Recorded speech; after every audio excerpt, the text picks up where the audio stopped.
శ్రీ సత్యసాయి జిల్లా రామగిరి మండలం పేరూరులో జరిగిన ఘటనకు సంబంధించి వైసీపీ రాప్తాడు మాజీ ఎమ్మెల్యే తోపుదుర్తి ప్రకాష్ రెడ్డిపై పోలీసులు మరోసారి కేసు నమోదు చేశారు. చెలో పేరూరు పేరిట వైసీపీ శ్రేణులను రెచ్చగొట్టే ప్రయత్నం చేశారని, పోలీసులు విధులకు ఆటంకం కలిగించారని, ప్రజలను ఇబ్బందులకు గురిచేశారని రామగిరి పోలీస్ స్టేషన్లో తోపుదుర్తి ప్రకాష్ రెడ్డితో పాటు పలువురిపై కేసు నమోదైంది. ప్రకాష్ రెడ్డిని పోలీసులు అరెస్ట్ చేయాలని చూడటంతో ఆయన పరారీలో ఉన్నారు. ఆయనతో పాటు ఆ ఘటనలో ఉన్న అతని అనుచరుల కోసం పోలీసులు గాలిస్తున్నారు.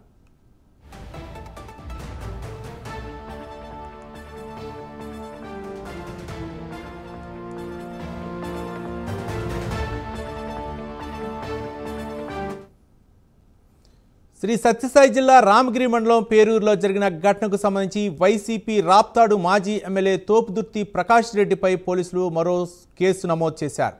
చెలో పేరూరు పేరిట వైసీపీ శ్రేణులు రెచ్చగొట్టే ప్రయత్నం చేశారని, పోలీసులు విధులకు ఆటంకం కలిగించారని, ప్రజలకు ఇబ్బందులకు గురిచేశారని రామగిరి పోలీస్ స్టేషన్లో తోపుదుర్తి ప్రకాష్ రెడ్డితో పాటు పలువురిపై కేసు నమోదైంది. దీనిపై మరింత సమాచారం మా కరస్పాండెంట్ నాగేంద్రనాథ్ రెడ్డి అందిస్తారు. నాగేంద్రనాథ్.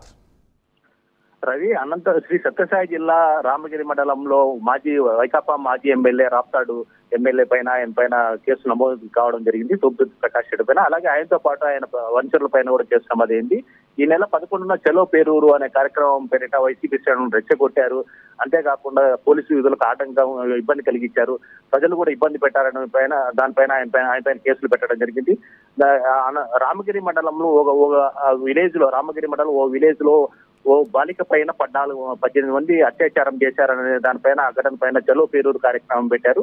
అయితే దానికి సంబంధించి ఇప్పటికే 14 మంది పోలీసులు అరెస్ట్ చేయడం జరిగింది. వాళ్ళు రిమాండ్ కూడా పెట్టడం. మిగతా 4 కోసం కూడా ఇంకా వెతుకుతున్నామని చెప్పడం. దీనిపైన మహిళా కమిషన్ చైర్పర్సన్ కూడా రాయపాటి శైలజ కూడా స్పందించడం జరిగింది. ఖచ్చితంగా ఎవరైతే నిందితులున్నా వాళ్ళపైన కూడా ఖచ్చితంగా తీసుకోవాలి, పరారీలో ఉన్న వాళ్ళని కూడా అదుపులో తీసుకోవాలని చెప్పడం జరిగింది. అదే సంఘటనకు సంబంధించి చలో పేరూరు కార్యక్రమంలో భాగంగా ఆయన కార్యక్రమం పెట్టాడు. వైసీపీ శ్రేణులతో పోవడానికి అక్కడికి ప్రయత్నిస్తే ఆ రోజు అడుగడుగున ఆయన అడ్డుకోవడం జరిగింది. అతనితో పాటు మెరుగు నాగార్జున సీనియర్ నాయకులను కూడా అడ్డుకోవడం జరిగింది. ప్రతి చోట వాళ్ళని అడుగడుగున అడ్డుకోవడం జరిగింది. దళితులకు ఇదేనా మీరు గౌరవం ఇచ్చేదన్నట్టు ఆ రోజు మాజీ మంత్రి శైలజనాథ్ కూడా ప్రశ్నించడం జరిగింది. దళితుల పైన దాడులు చేస్తున్నారు, అత్యాచారాలు చేస్తున్నారు, గిరిజన పనులు చేస్తున్నారు, ఇలాంటి జరుగుతున్నప్పటికీ ఏమాత్రం మీరు పట్టించుకోవడం లేదని చెప్పేసి వాళ్ళ ఆగ్రహం వ్యక్తం జరిగింది. అయితే పోలీసులు మాత్రం వైసీపీ శ్రేణులను రెచ్చగొట్టే విధంగా ఈయన చేశారు. ఆ రోజు అదే అంతేకాకుండా ప్రజలు కూడా ఇబ్బంది పెట్టారు, పోలీసులు వీళ్ళు కూడా ఆటంకం కలిగించారు అనే దానిపైన పెట్టారు.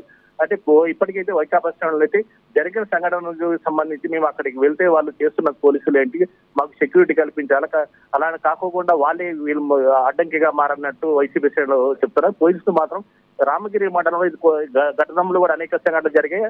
అనేక సంఘటనల పైన కూడా గతంలో హెలిప్యాడ్ సంబంధించి కూడా ఆ రోజు జగన్ వచ్చినప్పుడు ఇలాగే చేశారు శ్రేణులు. దానికి దృష్టిలో పెట్టుకొని ఇంకో సంఘటన పునరావృతం కాకుండా ఉండే ఉద్దేశంతో వీళ్ళు ఖచ్చితంగా ముందస్తు అరెస్ట్ చేయాలనే ఉద్దేశంతో ప్రయత్నించాము. అయినప్పటికీ వైకాపా శ్రేణులు ఎక్కడికెక్కడ గొడవ చేశారు. చౌదరి ప్రకాష్ రెడ్డి వాళ్ళని అని చెప్పి చెప్పడం జరిగింది. Ravi, right, thank you Nagendranath Reddy.